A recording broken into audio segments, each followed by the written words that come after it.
Hello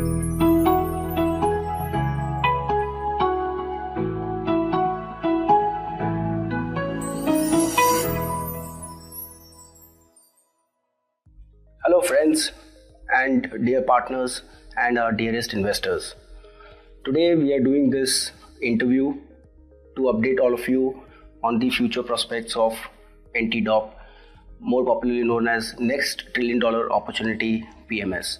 Just to give you a little background of our NTDOP PMS, it is our flagship PMS which was launched way back in August 2007.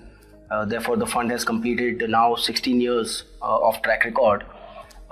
This fund has lived through many ups and downs, and over a period of 16 years now, this fund has delivered XIRR of 14.2% and 3% outperformance over the benchmark over the last 16 years period. So without taking too much time, I would like to first introduce with me Mr. Prateek Agrawal. Prateek has joined us close to a year back. He is the Executive Director heading Business Strategy and Investments for MOAMC. Also along with him, we are joined with Vaibhav Agrawal. Vaibhav has a rich experience of over a decade. He has studied London School of Economics, and he has been associated with the AMC right since 2014 when he was managing a proprietary PMS. But more recently, he is formally inducted into the AMC to manage our portfolio management services and alternate investment funds. But before I speak to Vaibhav, I would like Prateek to give an outline of how he has kind of shaped up MOAMC's QGLP investment philosophy, as well as some of the risk management policies which you have recently highlighted. Some of your thoughts around how MOAMC looks at things from investing perspective. Now here we have taken several steps. Gone are the days when we would have upwards of 10% holdings in a stock. I am told we crossed 20% also single stock in the past. Now everything is below 10%. Only in one fund we may have one stock closer to 10, otherwise it is 7% or below. In fact, if you take top 10 of our names, the weightage of top 10 for our names across the house, we would be less concentrated than the index. And in that manner, our single stock concentration risk is lower than that of the index. We would be less concentrated versus our peer set. Now look at it this way, a Sensex is a 30 stock construct, a Nifty is a 50 stock construct. Day after day, both the constructs have very similar outcomes. And I say this just to get across the point that as soon as you hit a 20-25 stock number, you achieve adequate diversification. And then our big difference is what happens after the 10th stock, 11 to 25, 11 to 30. We have meaty weightages there. So anything works, the portfolio benefits. Even if the biggest position gets hit because of something, the damage is very, very contained. So what we are really looking at is conviction across the board, with most of the names participating for the investor at most of the times. And that is what we believe brings in consistency. Now, in risk control, the first step is that we start with Q. High ROCE businesses, good promoters, good management, so that takes care of one element of risk. The other one is sizing that I spoke about. We are not index huggers in terms of sectoral listings, but we are index aware, and we work with what kind of deviation budgets are allowed on the mutual fund and alternate side. So that is the third element. Fourth, we are very diversified. So once the table of our managers has fleshed out the themes, if each one of the themes are included in the portfolio, that ensures adequate diversification. And lastly, what we also do is to share with the manager cuts on what happens if for example interest rates move up, if for example currency depreciates, if for example Russia-Ukraine kind of an event escalates, if for example COVID recurs and so on. How are we positioned, and just to make the managers aware and take corrective action in time. So, thank you Prateek once again. So, now I'll bring Vaibhav Agrawal to talk or to share his thoughts and perspectives more specifically towards our NTDOP PMS portfolio. Now, you took this portfolio about 3 months back, and in the last 3 months what we have seen that the color of the portfolio has completely changed from what it used to be, let's say 15 years back, and to what it looks now. So what were your thoughts? What is your perspective into creating this portfolio? Because we've seen 16-17 stocks have been exited, fresh 16-17 stocks have been put, some weightage changes. Of course, that is all leading to the performance on a shorter term basis. I think we are 3% outperforming on 1 month basis. There is alpha on 2 months basis. So all of these, of course, is leading to performance. But audience will try to understand that what has really changed out here. Yeah. So thanks, Akhil, for the opportunity. So I think, and also I think Prateek sir also sort of very elaborately outlined the investment process that we have. So I think there are 4 tenets qualitatively for TDOP that we're looking at. So one is, for both growth and valuation, understanding on what part of the cycle are we in, both for the growth and for the valuation. Second is to sort of consistently focus on the themes that will provide us, long-term growth and buying them at kind of reasonable valuations. Third is risk management. So in risk management specifically, allocation of weightages to stocks, and also consistently sort of pruning the portfolio to remove the underperforming names over a period of time. And I think the fourth most important thing is to do this process consistently and in a disciplined manner of time, in a rigorous way over a period of time. So I think this consistency and discipline is sort of what will get us, the long-term sort of results. And so that's kind of what we've been following in TDOP at least over the last 3 months. And some of the changes that we've made, so like Prateek sir mentioned, lenders. So we've got like lenders who are much more retail, much more granular. The growth visibility for the next 3 to 5 years is sort of much longer. Valuations are more reasonable compared to maybe say the complete top of the line kind of people that you see. So the idea is that this kind of gives you an opportunity to sort of create wealth. The second big theme for us is new tech. So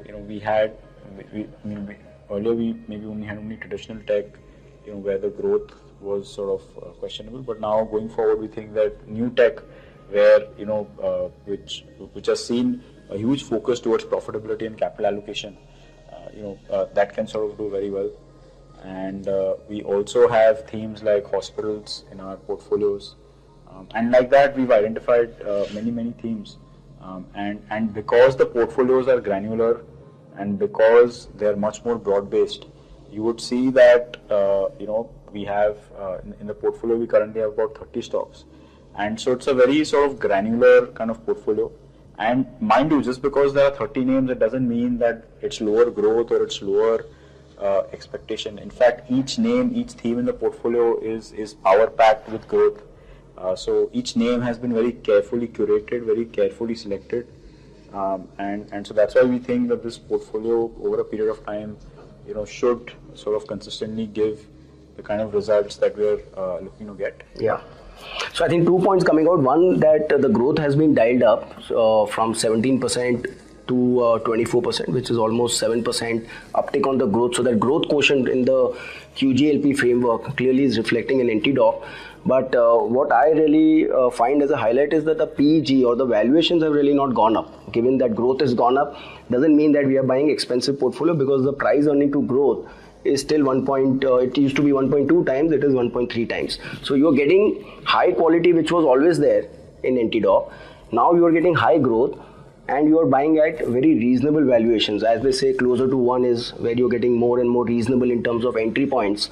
So clearly that, as you rightly said, that growth compounding at reasonable valuations should give that comfort for our existing investors to stay put.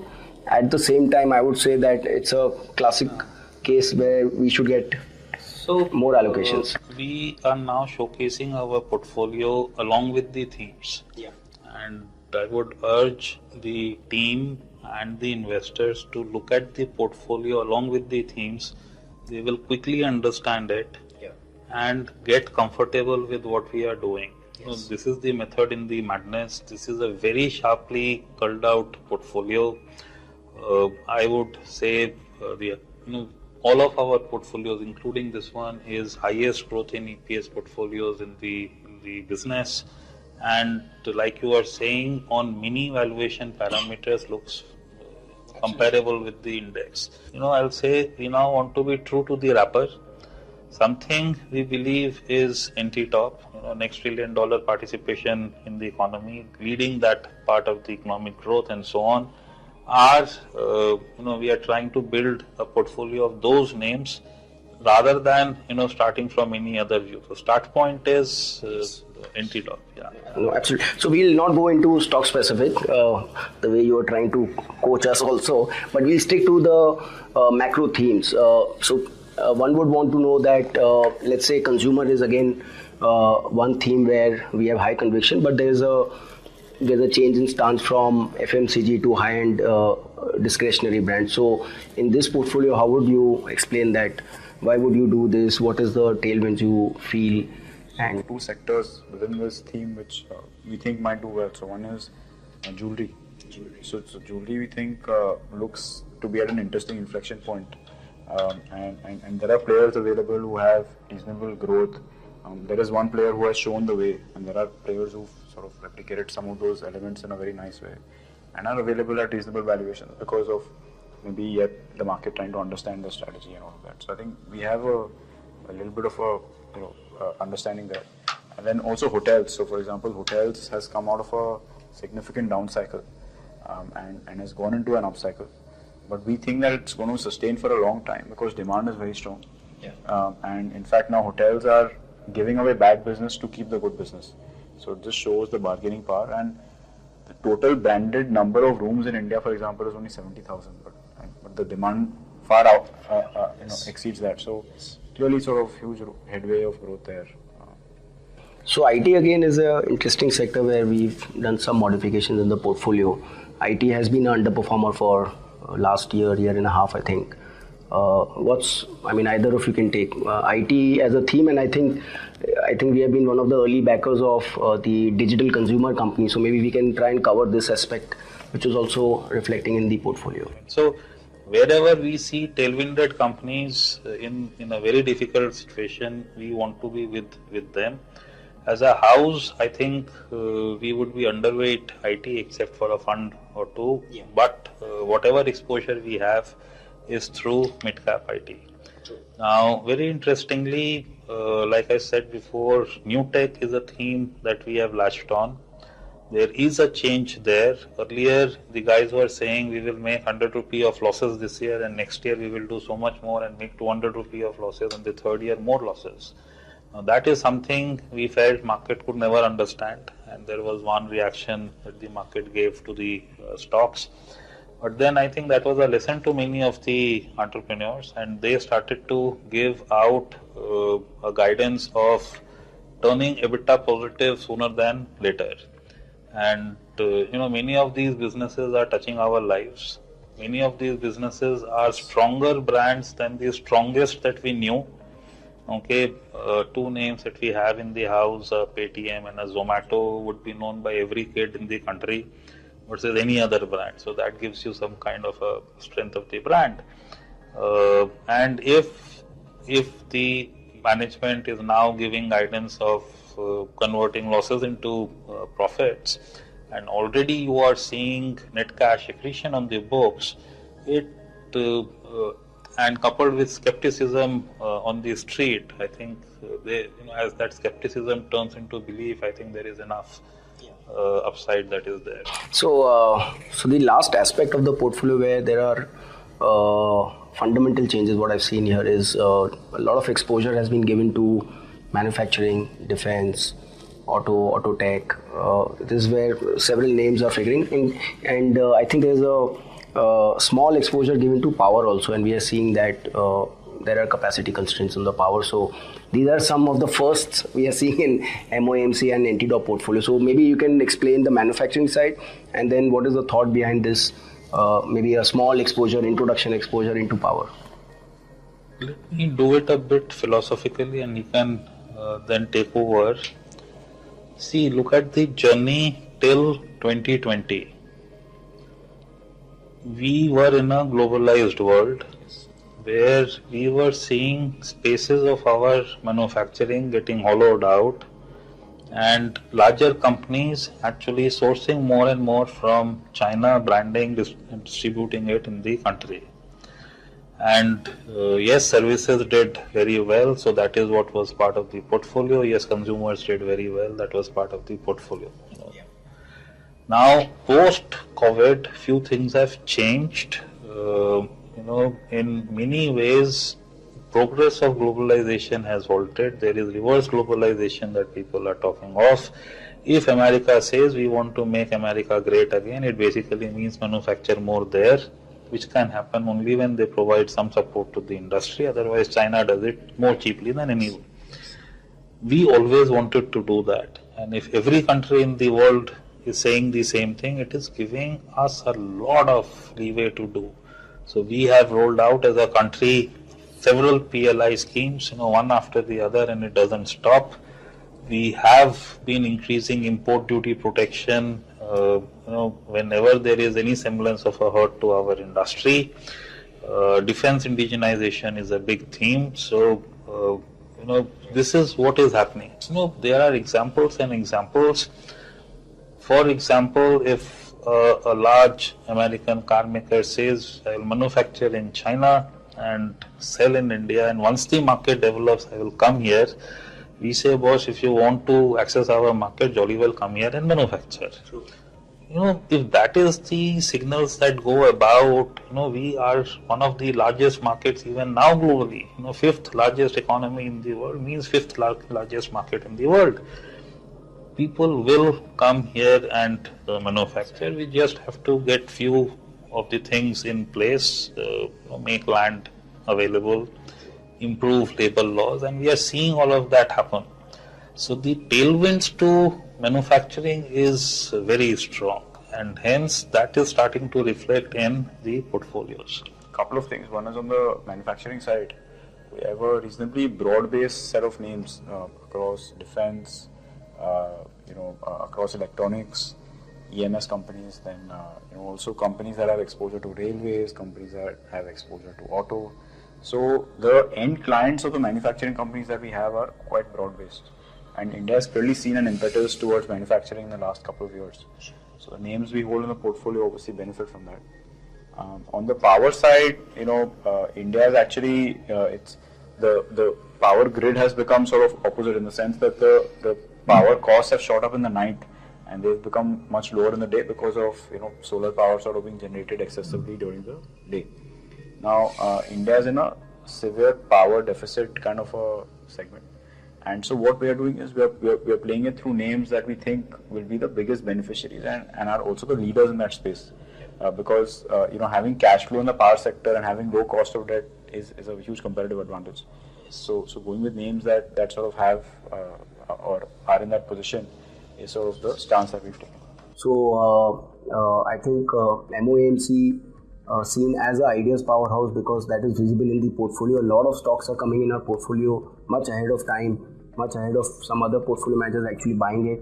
And then with the risk management frameworks, I think this twin combination of selection and allocation, I think if done properly, is where you will be able to live up to your expectations. So thank you so much for your patient listening, and we will continue to update you more specifically on our NTDOP portfolio. On a quarterly basis, we will share all the updates in terms of performance, in terms of changes in the portfolio, etc. We will do a couple of calls with Vaibhav on a regular basis so that you are on the top in terms of the portfolio and the positioning, and definitely we feel that good times are ahead for MOMC and its product. Thank you once again. Thank you, Prateek. Thank you, Vaibhav, once again.